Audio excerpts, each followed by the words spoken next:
Welcome to the Sedona Soul Sisters show, down-to-earth discussions on metaphysics, spirituality, paranormal, and healing topics. The Sedona Soul Sisters are the most trusted psychic mediums in Sedona, Arizona. We are Rosalind Reynolds, myself, Ivory Lanou, Melissa Brace, and Terri-ann Russell. We have offices in Sedona where we see clients from all over the world. Today's topic is UFO sightings. If you have questions or comments, even watching this later or listening to it later on a podcast, send it to us. The email is in the show description. We'll be glad to respond. Oh my goodness. We were just talking about UFOs yesterday. Well, our Melissa has a UFO tour. So living in Sedona is considered one of the best places in the world for looking for UFOs, spotting UFOs. And Melissa, why is that? I was on a tour last night with some people that were so much fun. And I was trying to describe this to them. There's something that we know about Sedona that is, it's an energy vortex of the world. It's the chakra vortex of the world. And here we tend to believe, I'm not sure if any of us quite know the full extent of it, but we tend to believe that it's like a way station. The places, like if you've ever gone on long vacation drives, and there are certain towns along the big highways that have like 400 hotels or motels, and we just spend the night there and get up and we get in the car again and go, right? That's a little bit what Sedona is. And there's something here. We're not quite sure exactly the extent of it, but there's something here that brings all of the different.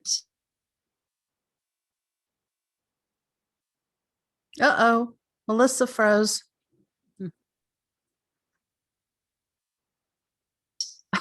There she is. Hello. Am I back? You froze. Yes. I did? Okay. You said there's something about Sedona. And all the extraterrestrial races and celestial beings come here, and it's almost like a peace treaty is here. So they come here, maybe they fuel up, maybe they rest, maybe there's like a space to come meet or spend the night, or it's a way station. And so if you're local, and interested in this subject, you just tend to know that's just what's going on around you in the other dimensions. And so I think everyone here that I know of has had some kind of sighting or experience, good ones, experiences along the way. And we just kind of know that is normal and natural here. So I've heard about him since I moved to the Central Arizona area in 75, and right away, I've always been interested in this since I was 12 or 13. I was really into it. So people were telling me things about Sedona. And as I got older, was an adult, and I would be driving from Sedona late at night back to Prescott, I had some experiences, but probably one of the most interesting things, it's not a UFO, but it's an alien story, was when I first moved to Sedona, the neighborhood I moved to. The day I moved in, I was up at the pool, and one of the ladies up there was telling me that there was a gray who used to live in our neighborhood, an alien being, a gray, and they told me where the house was. And after that, like 7 other people told me about this person, this gray, and how they never showed their one arm and their strange behavior. And I was like, never in my life had somebody told me that an alien lived in a neighborhood. But have you heard things like that? I have. Someone asked me not too long ago, did you see the tall white beings, which would be not how humans go, use those terms. It was just that they're very tall and they have really white hair and they're stunning and they have really pale skin and they're just Nordic looking. At the grocery store, they said that they were at Whole Foods today. And I'm like, no, like what? No. They were at Whole Foods? Yeah. They were in usual, like, attire, jeans, shirts, like regular looking, but there was something extra interesting about them, and perhaps an air or an aura about them. And I was like, no, I wasn't at Whole Foods today, but Cool. Okay. If somebody's from Sedona area and they were at Whole Foods and saw the Nordic people, please let us know what you saw with that. Yeah, take some video, would you? And one time my landlord just came over, and he's a physician, PhD physician, and fancy. And I lived behind their house in a smaller space. And he asked me, he knocked on the door and he said, "Hey, how you doing? And what's going on?" And he goes, you're a, psychic medium, and you connect with the cosmic star beings, right? Question mark. And I said, "Yeah, I've done that for a long time. And that's one of my specialties." And he said, "What star origins are you? And can you morph into your extraterrestrial body?" And I went, "Wait a minute. I'm not like, wow, I have a lot to learn, because no, I don't know how to do that." But that was like a normal question, like, "Hey, how was lunch today? And by the way, what star race are you?" And I thought, that is not that where I came from. No one's ever asked me that before. But here in Sedona, the peculiar questions and possibly a little bit of a expanded point of view, or possibilities, like we're open to possibilities, and we've all seen or heard stories of some peculiar things that our minds can't quite fully explain, UFO wise or extraterrestrial wise. I know we're not, just so people know, we're not going to just talk about UFO sightings in Sedona, but we can't help but kind of start there because that's where we are. And it is a really big place for seeing them. When I lived in Sedona, there was a lot of activity every night with these unmarked black helicopters, and there would be strange lights and sounds up in the sky right before those helicopters would come through. And I did see some things just on the outskirts of Sedona a few times where I was driving at night and a very, very bright ball of light was way too low to be a star, way too bright to be a star, and was moving slowly along the terrain and things like that. But as I have not seen a flying saucer in the sky in Sedona. What have you seen, Melissa? You've probably done more. I think you have. I remember one. Here's a cool story. So this was years ago, and I was driving to work. Some of us live about 15, 20 miles away from the office. So we drive on a beautiful road that's, we can see the skyline, the rocks, and it's just stunning. So we all came in on the same road, different times, 5, 10, 20 minutes apart. And there was, it was quite visible and very close. I mean, very close. And it was a triangle ship, and it was black, and it leaned down as to like kind of look at me. So I was the first one in the office that day, which is ironic. No one would believe that. But it was, the triangle ship followed me a little bit around some of the turns in the road, and just right above the mountains, very close. I almost thought, like, if I could see through that windshield, we could possibly make eye contact. And I felt that day it was a little bit like, is this a conspiracy theory? Because something's going on here. So there are different types of beings, and possibly conspiracy theory-ish type things, like shadow government things. So I thought, wow, that was full on sighting. So as far as we know, there are no craft like that in our military, or that we know of, because there was no sound, and it was tilting, it was stopping, and then following me a little bit. And then not very long afterward, Roz came in. I didn't ask her.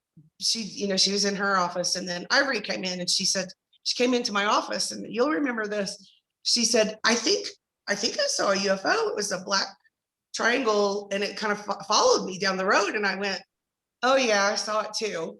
And we tried to look up, if like on social media and like in news and things, to see if like maybe half of Sedona had seen this. It was so close, so visible. And I don't think we found anything. This was about 4 years ago, 3 years ago. Probably 3. Yeah. So that was a UFO. We don't know what that was, but it was. And it was broad daylight, so it's not like we're trying to see this at dark. And another thing, a place that I've seen UFOs in broad daylight frequently is driving from Sedona back home on that same stretch of road Melissa's talking about, only toward Mingus Mountain. And I will see something unusual right above Mingus Mountain. And I've pulled over to the side of the road and I have it on video. And it looks like this little black pod drops straight down out of this unusual formation, and it drops straight down. And I have multiple videos of that. And it's in broad daylight. I showed some of those to Roz, but it was as nobody else seems to be seeing it or pulling over. So I don't know if this is us as psychic mediums being able to see things, the veil dropped. I don't know, but it just blows my mind that that kind of stuff's happening in broad daylight and people are just driving back and forth, oblivious, seemingly. Yeah, I used to live over by Mingus Mountains. So that was like right across, the first house we rented was right across the street from Big Mingus there. And I can tell you that Tim and I, on numerous occasions, it'd be like a light show. You could see it. And I know exactly what you're talking about. Like this black thing in the sky came right down. They go right up. And even Tim, so he's not a psychic medium, he's seen things that he hasn't been able to explain. Good. It's good for him. I think partly though, it's also because we see outside of this dimension of time and space, and they're in a different frequency, multi-dimensional frequency, and we see them at various times. I've had some really interesting experiences on that road, 89A over there. Sometimes looking towards Mingus Mountain, but sometimes just driving along. And I never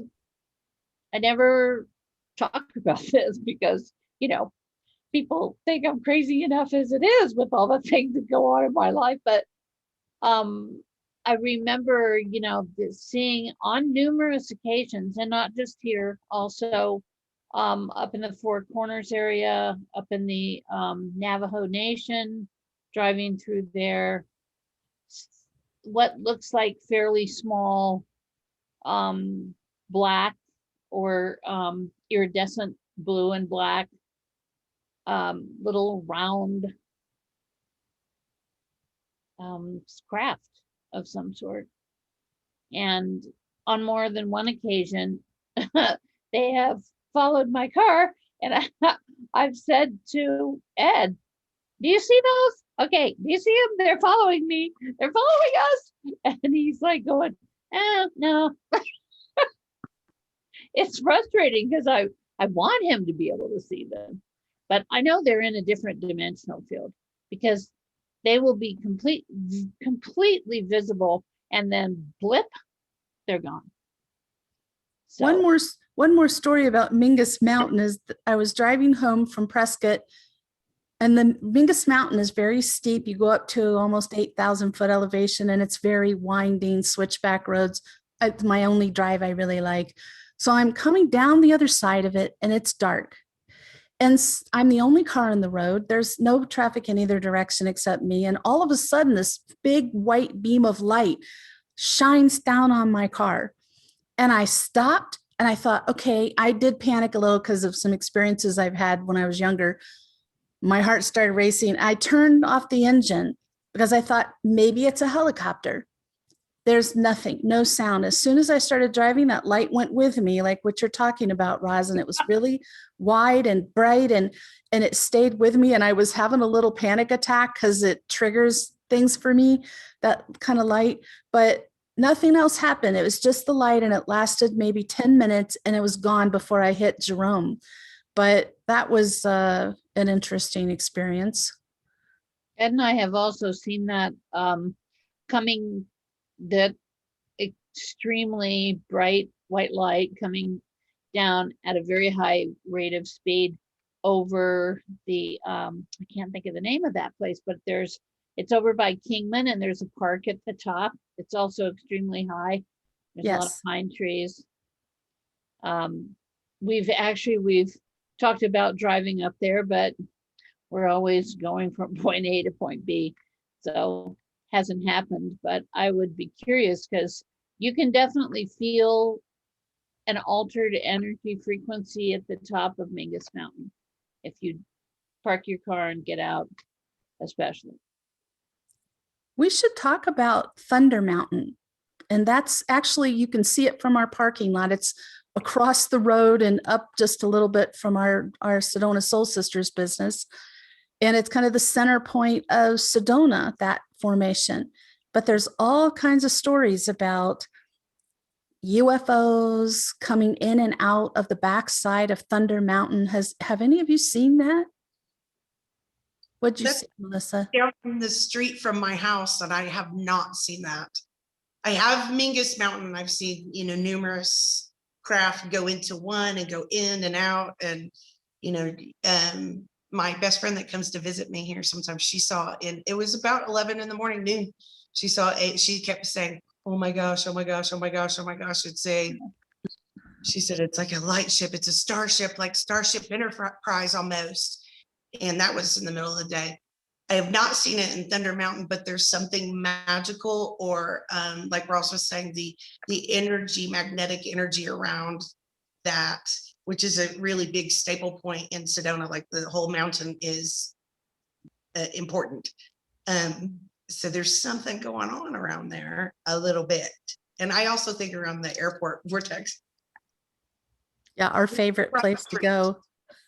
And people are able with a regular, like a phone or a regular camera, people are able to photograph these. So, it's not just us looking outside of our dimensional frequency.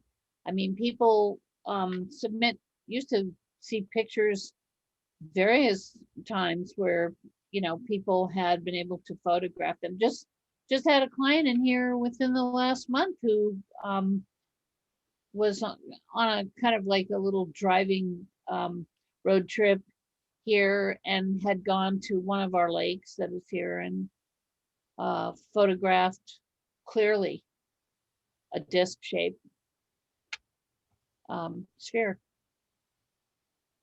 just driving down the road. So it's about the energy field here, of course, but it's also Arizona is known for all kinds of unique and amazing UFO sightings. So Remember the multiple sightings of those lights, northern Phoenix? Yes. Thousands. What's it called? It's called the Phoenix Lights. Thousands of people have seen them. They're on video. You can see them online. It's interesting. And even the military has seen it and recorded it. So it's a North Phoenix phenomenon that happens. It's been going on for years. I think part of it, and again, we don't know the full extent. We don't quite know. Part of this is that Arizona is definitely known for sacred lands, as well as the multi-dimensions they cross here, or they meld. And in particular, on Mingus Mountain, which we're talking about, which is right outside of Sedona, and Sedona, and that is also why all the different dimensional beings come and kind of visit. It's a way station or a meeting place, or it's almost like a peace treaty. We know mostly we're quite safe here. This is normal. That's natural for it to be here, but some of it's in the earth. So there might be something about the magnetics of the earth that makes it a little bit amped up, extra here. And in other places too, like where I grew up, there are many sightings, but they're different. And so when Ross said, sometimes we can get them with our camera and our, like full in the daylight and the nighttime with our cameras. And like we use on the tours, we use, state-of-the-art military night vision, but you know, like last night I had the other people on my tour that we were on. They were using the night vision, and I would go, look to the left, 2:00. And I mean, it was pretty busy last night. And so we could see some with our naked eye and some not, only with the night vision. And they pop in and out of these dimensional fields that we have all over the world. It's so interesting. You know, there's a lot of sightings in Prescott, which is my hometown, which is across Mingus Mountain on the other side of Mingus Mountain from here, from Sedona area. And so many sightings, so many experiences. And I had a lot of friends there. I think I told you girls that before the Whipple Street extension was put in, which cut through a wooded area that was a little difficult to get to near the downtown, there was a friend of mine, a massage therapist who lived in that area, and every single night a UFO, a disc would come in over her property, shine lights down.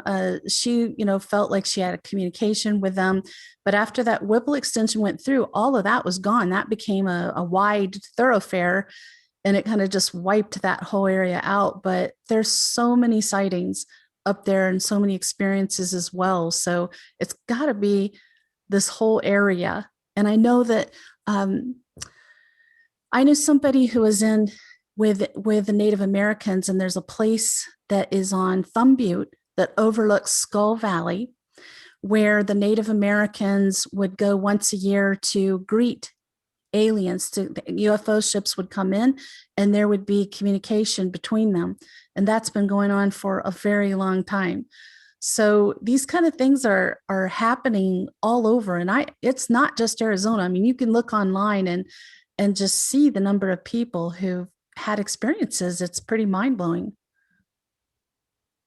You know, the Native Americans and the natives in different places, and the indigenous peoples of different places would call possibly that experience a little like a slightly different word, but they were, you know, called the sky beings, the star beings, in different ways and throughout history in different places. And so I think it's not new. We didn't make this up.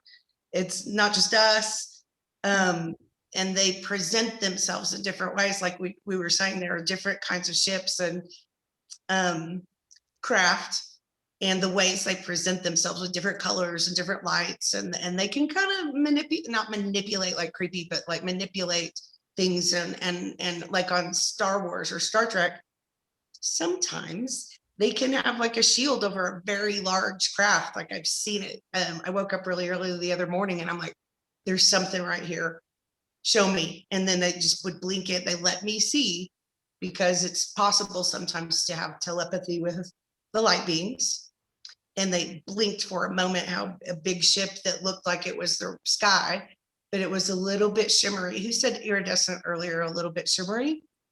So we're not quite sure, but we know something's there.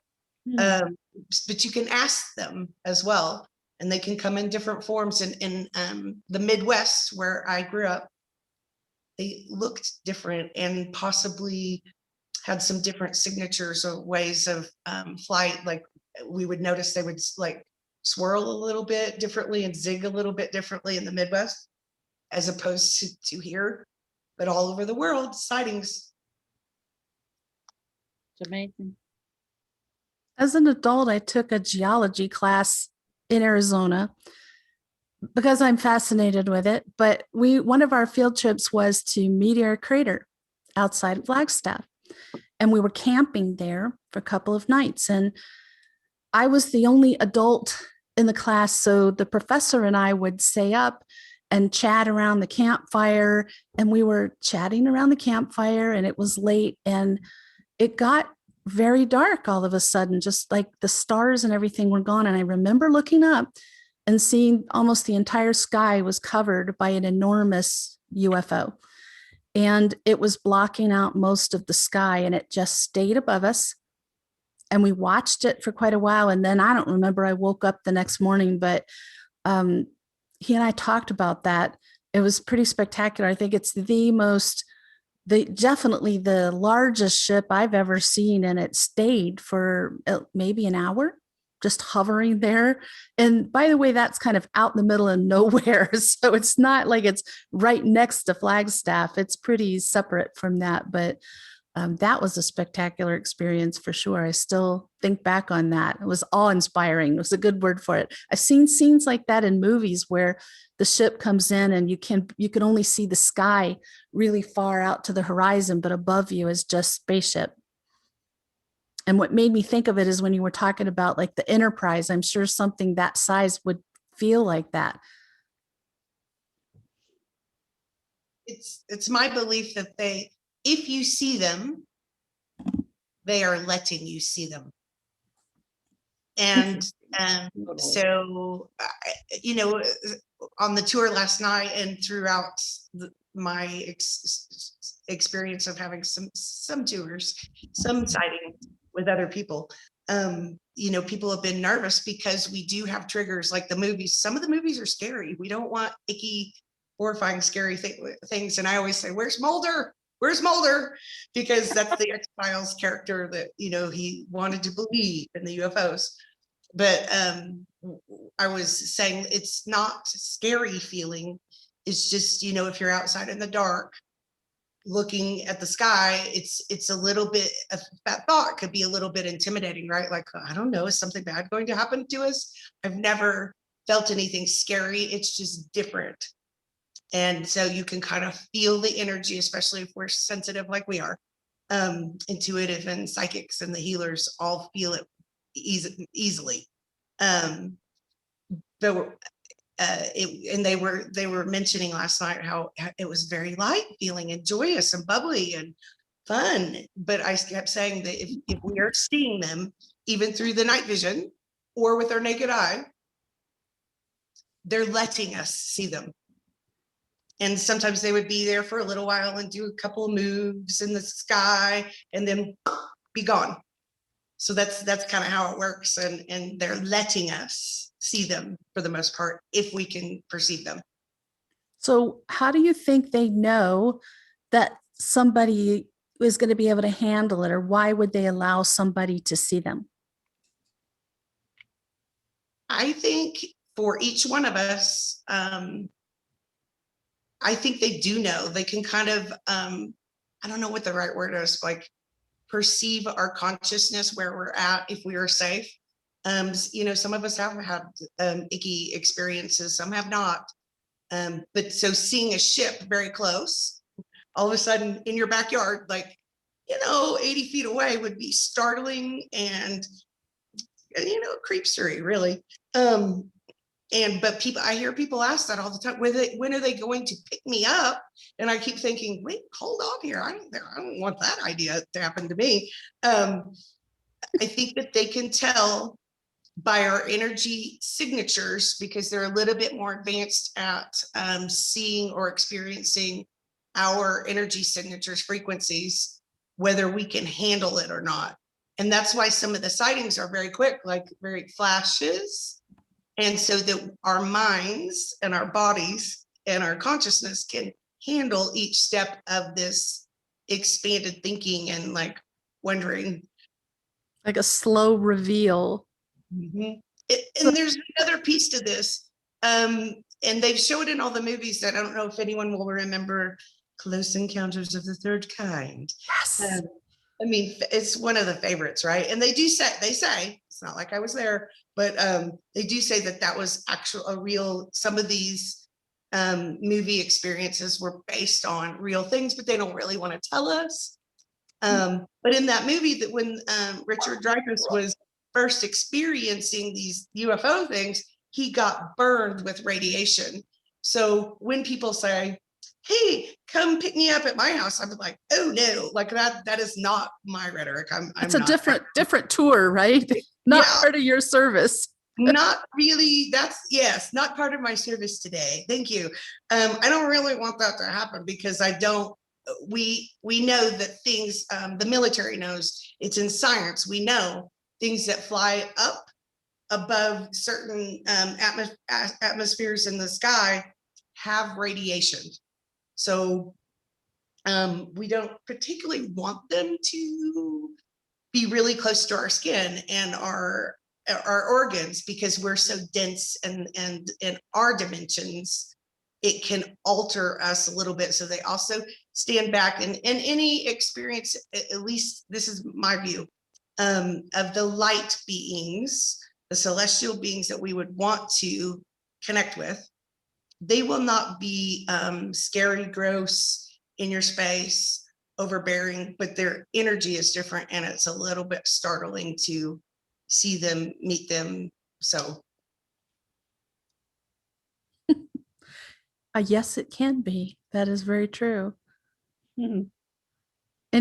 Have you ladies seen UFOs other than what you talked about, Roz? I've What seen was? other ones. Actually, when I moved to Sedona in 2004, I walked out. It was, like maybe 10, it was dark, 10:30, and I walked out into my backyard, and I looked up, and there was a very large, I'm assuming it was a ship, a very large object up there, circular, and it had colors kind of flying around on it. And I just looked at it, and I'm assuming they were looking at me, and you know, we I could feel the energy of it, but I didn't really particularly have anything to discuss. So I was just standing out there looking, and it came up a little ways to the east of me when it first appeared, and then it kind of moved, you know, where it wasn't directly over my backyard, but it was definitely, up just off to the right a little bit. And I've had that happen. I've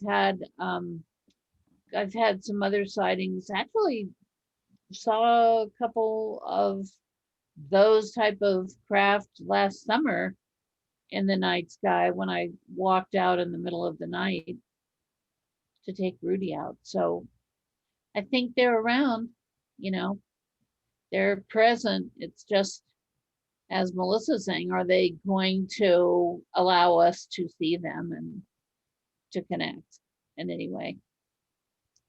So since Sedona has so much other, the vortex energies, the ley lines that are crossing, everything going on, I think there's probably far more experiences than we ever hear about, in fact. There's a stretch of road. It's called Cherry Road, but it's not really Cherry Road. It's Highway 169, and it connects the interstate to another highway. So it's a way to get from the Verde Valley area over to Prescott Valley, kind of the normal way by highway. But it's a 15-mile stretch of highway that is no traffic lights. There's very few homes on it, only at the far end. It's just mostly open, dark land. And there were multiple times, 3 times, that I was driving home late at night.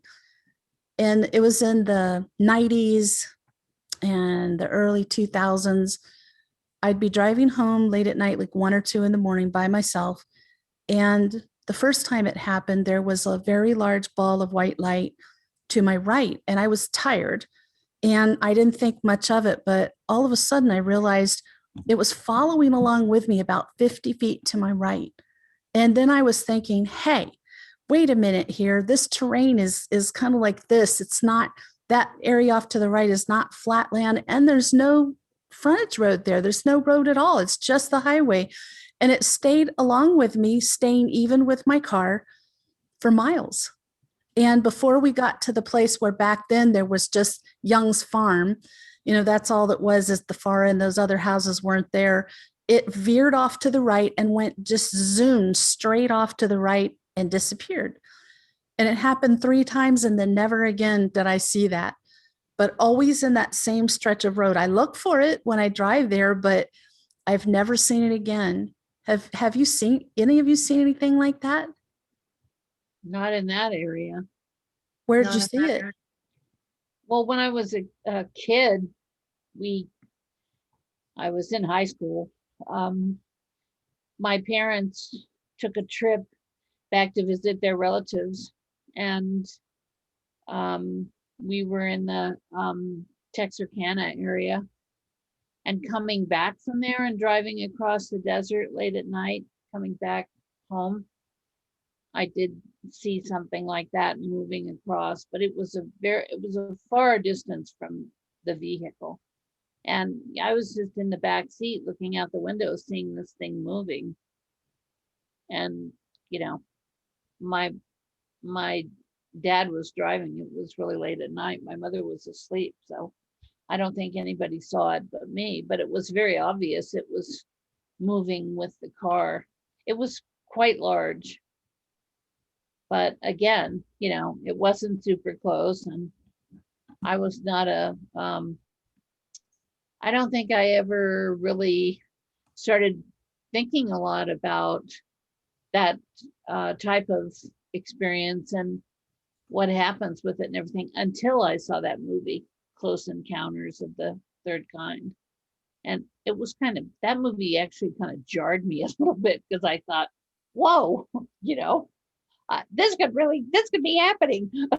I got obsessed with it, but I did not start building mud replicas in my kitchen or shoveling it out the window or anything crazy like that. But I was already so obsessed with all of this, but at the time that movie came out, that it was just like, yes, wow, this is amazing.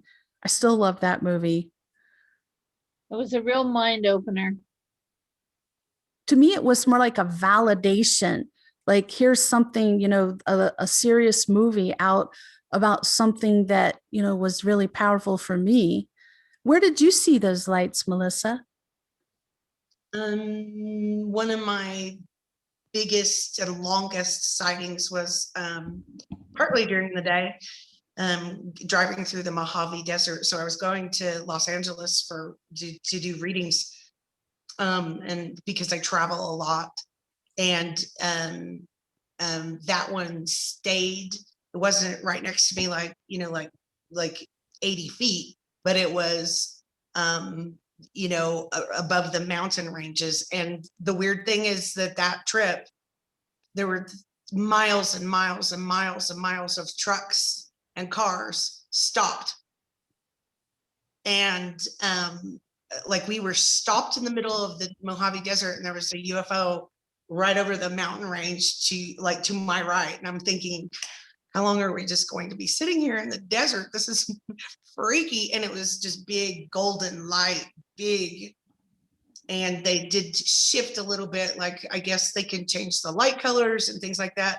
So that was one of my favorite sightings. But that in the one that is particularly the closest to Close Encounters movie, it was in childhood, off and on. So, and they have different lights and different ways. And sometimes still, before I go to bed, I'll see a little twinkling light out of the corner of my eyes in the house. They're talking to our consciousness sometimes that they're going to come visit. So I see that, circling lights of different colors and things like that. It kind of makes me nervous. Like, okay, what's going on here? But through my travels, because I have driven across I don't usually fly, I usually drive.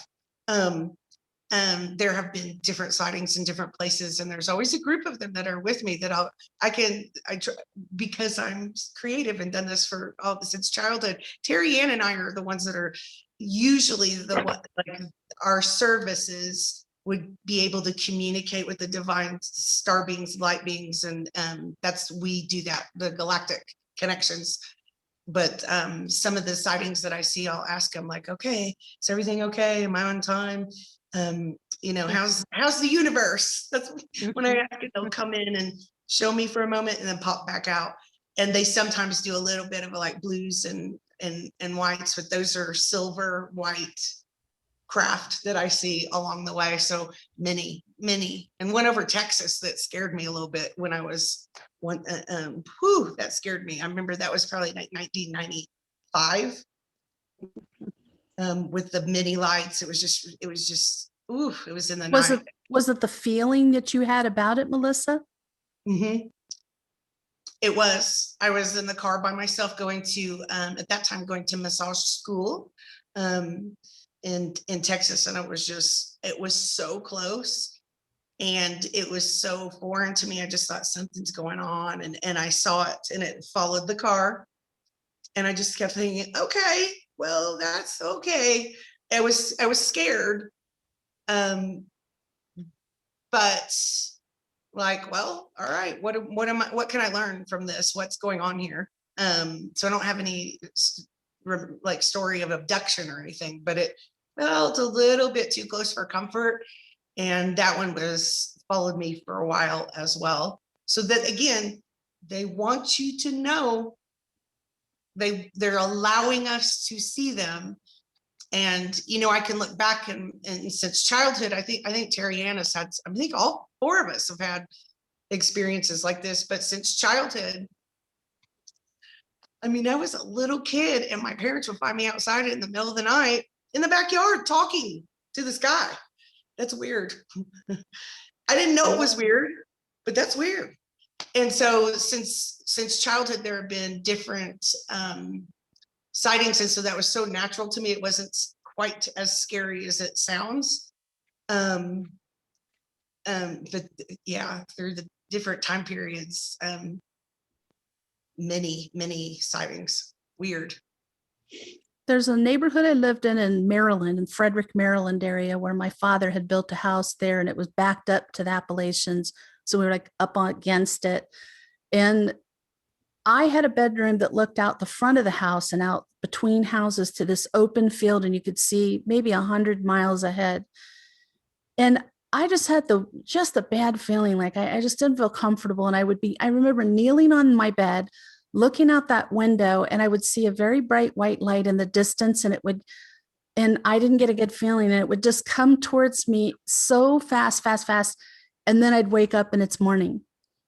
And then that all started with a sighting, though, that my sister and I saw. We were sitting on the front porch one night, looking at the stars and just talking. And 2 alien spacecraft came from that same direction out in that field towards the house. And as it got closer, we could see one was round and one was triangular, and they had very different colors. And there was a beam of light going out, kind of searching around below the round one. And it came up towards the house, and my sister ran inside to tell mom and dad, and there was no noise. It was maybe 50 feet above us, and it went right over the mountain.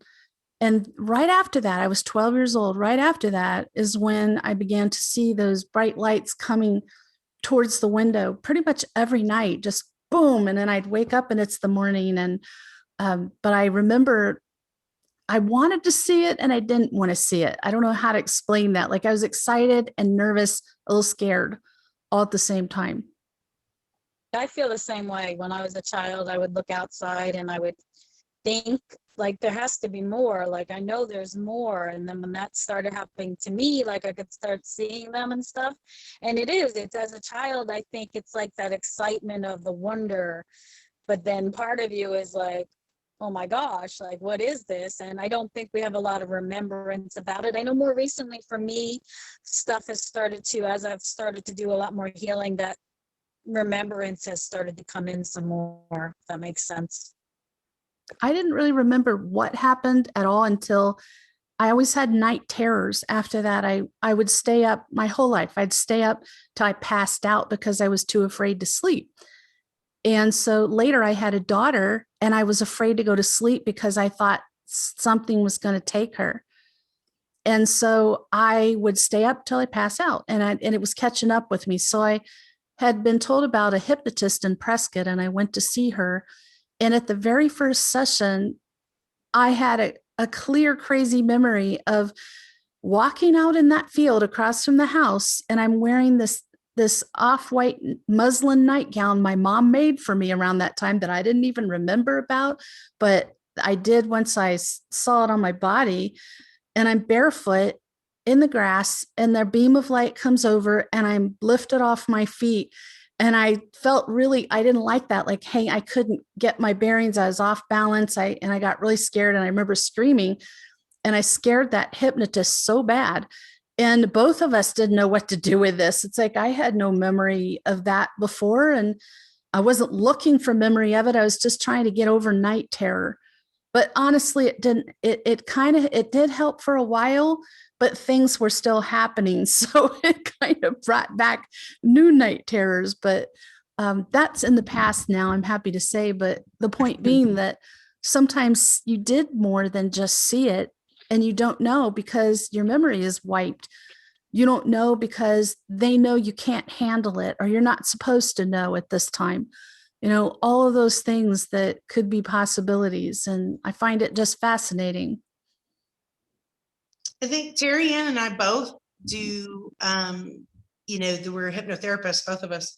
And part of our purposes for this is because we're kind of groovy, spiritual, expanded people to help people with things like this. So I too have some experience of many, many, many people that have crossed my path in the last, over the decade, 2 decades, have some experiences like this. And they do, so if it's like a movie, they do swipe our memories, but it leaves us with a little feeling of like violation. And so if there are dark beings, and by the way, if this helps anyone anywhere, the spiritual people and the people that are professional in these things, we are knowing that those dark, yucky, scary story things, the grays, the reptilians, they're being removed from humanity. So it's not as creepy as it used to be, but that's a violation and against our rights. So it leaves us feeling broken, but we can't remember why, and wounded, and it wounds our energy fields and our minds.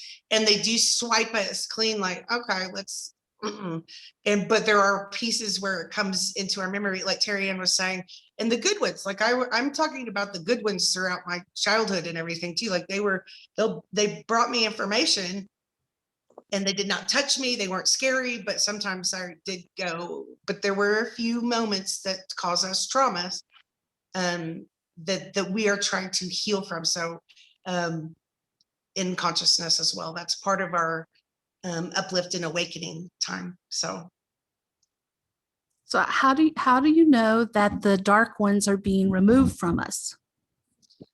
prayer, asking, getting help from others that have this path. So what we're doing is we're calling like transmuting or clearing any ties, connections to any of these dark beings who kind of thought we were stupid. And so because they're a little bit more advanced. That's creepy. That's kind of movie. I can't prove it, so I'm not quite sure. But to pray, do your energy healings, whatever work you do to heal yourself will remove attachments, pieces, wounds, just like we do if we had, something more easily explained, like trauma in our childhood or our past. It's very similar. And as we claim our sovereignty, as we know that the not only a gross human being that's mean and yucky is not supposed to be allowed in our houses, neither are beings that we can't quite see and are strange or in movies. They're not allowed in our houses either. So as we start awakening to those kind of concepts, it pushes them back. And then this is my personal perspective. I think the divine is going, hey, those are my children of God. Don't be messing with them. Don't go in their house when they can't see. And so Don't go in our house when we can see. when we can't see, especially, that's so creepy. So they're being removed by our uplift in frequencies and awareness. Interesting. Very interesting. I think it's wonderful that so many people are starting to open up and talk about their experiences and their beliefs far more. I've talked about it before, but when the book Communion came out that Whitley Strieber wrote, which is nothing like the movie, by the way, not at all like the movie. That's goofy. It was so helpful to have somebody who's respected, who's just come out and say, listen, this is what happened. This is what I've learned. I've been digging into it. Here's what I found out. It really gave a lot of credence to the experiences people were having, because back in, oh gosh, late 80s, when I was going through a lot of stuff with this and feeling isolated, I didn't know who to talk to. I got his book and I contacted him, and he was just amazingly supportive. Like, just, I saved all his letters. And he hooked me up with a group of people who had similar experiences so we could help each other. This was prior to the internet, folks. You couldn't just sign on the internet and find a support group. It wasn't so easy. And I actually was sent to see a regressionist in Sedona who specialized in people who'd had experiences with us. And she was super helpful, but even in 89 or 88, it was $250 an hour, no, it was just too expensive, but she was super helpful. But there's so much now that for people to reach out and find like-minded people or people who've experienced what they have, and you don't have to feel so alone, and hopefully people don't feel crazy, because this is a huge phenomenon around the world.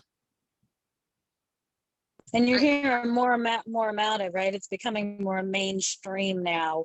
Mm-hmm. And even like, I think it was the Navy released that one where they see that little blip on the screen and they're tracking it, and then it just disappears. So it is becoming, I think that's all part of it for us to begin to see. So people that maybe normally wouldn't believe that, now the government is releasing it, so they may be more open to what it's saying. And I love how they backtracked and said, well, we have, and the news agencies who didn't want to believe it is like, they have no proof that it was aliens. No, but they have no proof that it was anything other than that either. So what does that leave? That's what unexplained phenomenon is, so good grief. Let's walk it back. Any other things people have experienced, or you think it's important that people know about seeing a UFO? Just as a person who's lived like this for 50 years, my stance and perspective is that I would like to learn about other people's experiences and acknowledge their truth, even if, I don't know, maybe one or two of them really are crazy and it never happened, but maybe it did. And if we acknowledge each other and have compassion for each other and learn together, whether our perspectives, views, beliefs are a little bit different, I always learn. And so to acknowledge the other person's beliefs helps so much. Like, it brings us together. You do not have to have the same ideas or like the same things or even like each other, but it helps us grow. And so I think the just the growth together, because me personally, I don't want to prove it to anybody that that I know everything or the UFOs are real, but we can't. I mean, how many times am I going to see it? And I love it when they're really like military background or law enforcement or very credible, wise, intelligent people that are not on drugs or that are not have any, that say, I can't explain this. But that I can't not, say like, that's what happened to me. That's what I saw. And I think that brings us all together, coming together and learning and growing in this subject that we have vast learning and growing to do on. That's what I think. Good point. I think it is important. And those of you who want to experience UFOs, if you're coming to the Sedona area, again, Melissa has a UFO tour business. How can they reach you for that, Melissa? What's the best way to set it up? Thank you. So you can go to the website at Sedona UFO and vortextours.com, or go to our website, Sedona Soul Sisters, or you can email us or email me. Again, sometimes I travel, so we could do it maybe at your city as well. But it's pretty easy to find us. Just call the office or email us, leave comments, and we can bring you all the answers and set you up on a tour. It's so much fun. I think so. I think that's wonderful. I'm so excited about that. You've been watching the Sedona Soul Sisters show. If you'd like more information about us or our services, you can visit our website. Melissa just gave it, but I'll give it again, sedonasoulsisters.com. And tune in next Friday and not this Friday, but next Friday, when our topic will be elemental beings. So we're going to be discussing fairies and gnomes and sprites and brownies and everything else that falls under that realm. It's going to be fun and magical. And in the meantime, we hope you have an amazing, remarkable week. Enjoy.